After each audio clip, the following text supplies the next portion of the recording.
Komitmen Sabirin Nur untuk selalu berada di tengah-tengah warganya kembali diwujudkan pada Kamis malam. Memacu motor trail di tengah malam, Paman Birin bersama 14 unit trail dan 7 unit mobil jeep rombongannya menerabas rute menuju Desa Datar Ajab, Kecamatan Hantakan.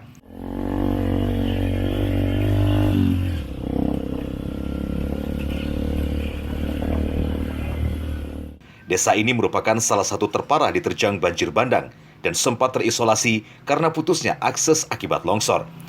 Mewakili masyarakat Badabay mengucapkan terima kasih yang sebesar-besarnya. Mudah-mudahan Allah Subhanahu wa Ta'ala membalaskan amal beliau. Amin. Amin. Amin. Sebanyak 1.100 paket sembako didistribusikan langsung Paman Birin kepada warga.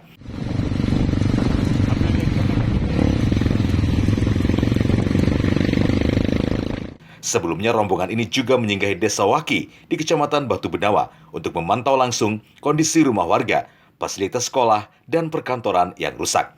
Dari Kabupaten Hulu Sungai Tengah, Tim Liputan Kalsel 1net.